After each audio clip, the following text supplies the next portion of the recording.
fifth longest active home winning streak. They're 1 out of 8 on third down, and this is the longest they've faced all day. Dart throws, and is it a catch? Yes, and what a catch by Harris. Dart got it off with a defender right in his face, and ooh. They're going to look at that one, I'm sure, in the replay booth. And now there's a Kentucky defender who is getting medical attention. Octavius Oxendine's had a good game. Generally a backup. The bigger question is this a catch? Because if it's not, it's 4th down and 11. If it is, it's a first down. Going to the ground. Does the ball move? Well, it pops back up in the air. Looks right there like here, that it doesn't have either nose hand on it. You can see it's moving right there as well. Yeah, I think this is definitely an incomplete pass. He doesn't stick the ball into his hands. It's loose there. He rolls over, touches the ground. That's incomplete. Yeah, still moving all the way through the end, too. So I think this is a big overturn potentially.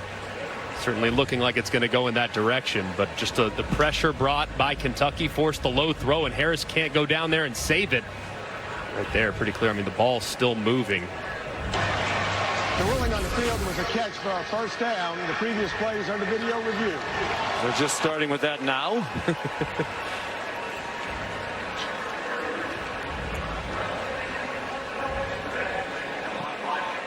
Well, they had time during the latest stoppage in play for an injured player. And the way Matt said it, it seems pretty clear. Not sure he ever had the catch, really, and then he certainly didn't seem to finish it. That's the thing. I mean, it can touch the ground, but you have to maintain control all the way through, and touches the ground, and the ball is still moving as he rolls over and finally secures it. But I think obviously indisputable video evidence beyond all doubt to overturn, but to me it looks like that no longer exists. If you watched the end of the game last night between Virginia Tech and Miami, they overturned the call at the end of the game despite no conclusive evidence to do so. Fair enough, completely. So who knows? Who knows? But by the letter of the law, I think that ball hit the ground. I think it's going to be incomplete. After video review, the ruling is an incomplete pass. Crowd booing, but that's the right call. And here comes the play of the game and the play of the season to date for Ole Miss, and perhaps one will have long-lasting implications given their aspirations for a conference championship and a national championship.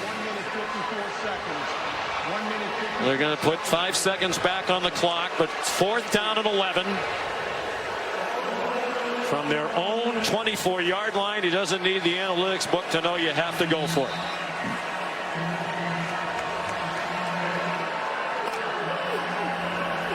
Four-man rush. They don't get close to Dart, but he can't find anybody open. Throws on the run, and it is caught by Caden Priestcorn, the tight end, all the way to the Kentucky 34-yard line. 41 yards.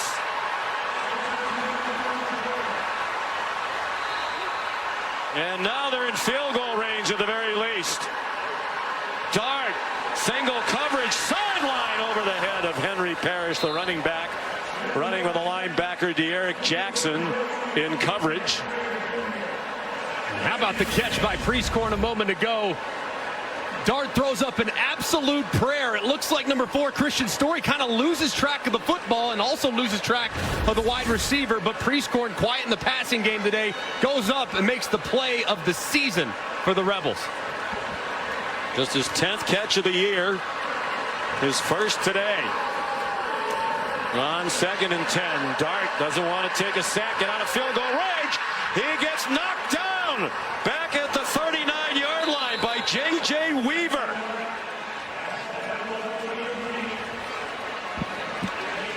A 4-yard loss, and now they're on the fringe of field goal range. Timeout. Just a critical mistake there by Jackson Dart. Absolutely can't do it. You're in field goal range. The only thing you cannot do is take a sack. That play took forever. He's trying to point guys downfield where to go, execute the scramble drill. No, you cannot do that. Trying to make a play, I get it, but you got to cut it loose. Incomplete at the very worst, but take off. You had room to run as well. Just a critical error, and Lane Kiffin fortunate that his quarterback didn't fumble as he was hit. They're going to the ground. So they're back on the 38-yard line. Fourth sack of the day for Weaver.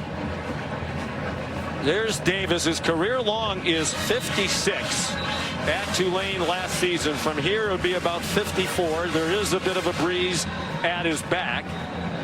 He has a very strong leg. Lane Kiffin talked about that yesterday. He's a touchback machine as a kickoff man.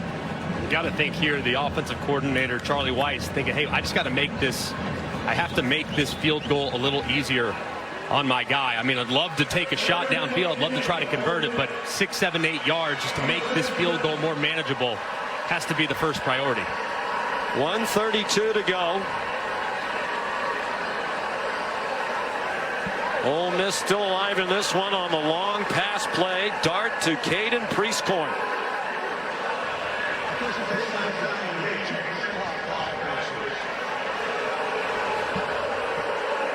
And just when they were about to run 3 plays in a row without anybody needing medical attention.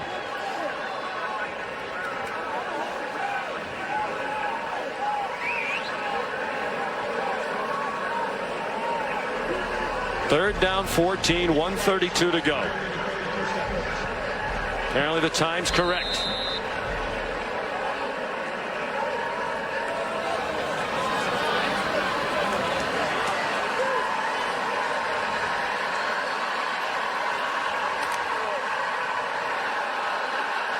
Flag down.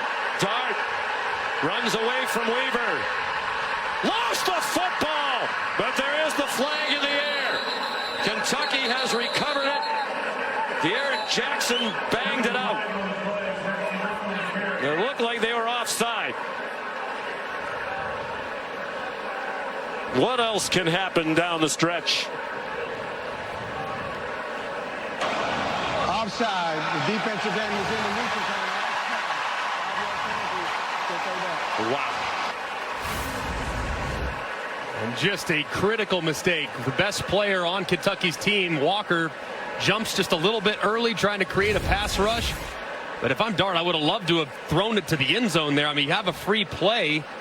Running it doesn't give you a whole lot there. It only opens up the possibility of you getting hit or something crazy happening. Man, heave it to the end zone, buy some time, and throw a Hail Mary. At the very least, it's much more comfortable field goal range now. It'd be about 50 yards from here. Davis, plenty of leg to make that. Can't take a sack here if you're Jackson Dart. Absolutely have to get the ball out. Third down and 9. Dart, no rush. Takes the check down to Parrish. And he's run down at the 31-yard line by Jamon Dumas-Johnson. Neither team compelled to stop the clock with a minute to go. This is fourth down. The offense is still on the field for Ole Miss, and Kentucky is going to use a timeout. It'll be 30 seconds. Is he really going to go for a 4th and 7 when a field goal would tie the game? Well, this is where, if the analytics say to do it, Greg, you are really trusting in the analytics. I think you trust your kicker here. I mean, it's a makeable field goal. It's obviously not a chip shot by any stretch of the imagination, nearly 49 yards, but one that is definitely within Davis's range. Davis is 7 out of 8 this year in field goals. His only miss was a 53-yarder, and they are sending him on.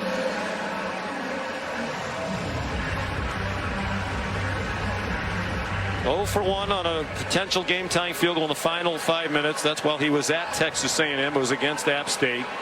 He spent 2 years here at Ole Miss after 3 at A&M.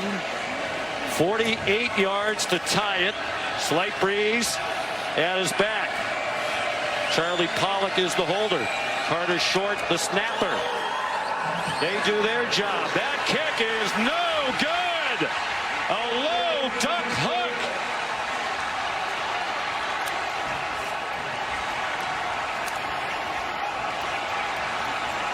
And Kentucky is going to win in Oxford for the first time since 1978. What a win for Mark Stoops. Take a look at the snap. Perfect snap. Holds good. And he just hooks it left. From distance on the right hash. Knew it immediately with the reaction. And it's asking a lot for your kicker to kick a game-time field goal from 49 yards at the college level. But Mark Stoops looks on. Has to be so proud of the effort from his team. Close a couple weeks ago. And just an incredible performance. You don't have any problem with them trying the field goal, right? Not at all. And victory formation. So they went to that rope-a-dope style against Georgia. It almost paid off. They lost by 1. Ole Miss is going to use his last time out, make them snap the ball one last time. Snap and hold. Look perfect.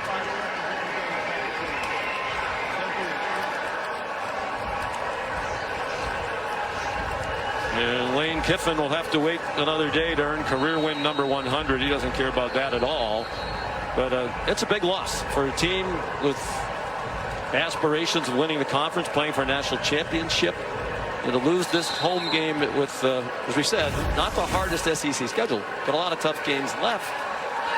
They put themselves in a tough spot going forward. Yeah, they did. I mean, this was one that you would not have expected. I mean, with their tempo and the way that they can put pressure on the opposing defense, home field, fresh legs, having played and really crushed everybody. It's just a shocking performance, but credit to Kentucky with just an outstanding run. Yeah, great plan. You know, they know their limitations. They played to their strengths. And credit to the players who executed beautifully. Highest ranked road win for Kentucky since 1977 when they beat number 4 Penn State.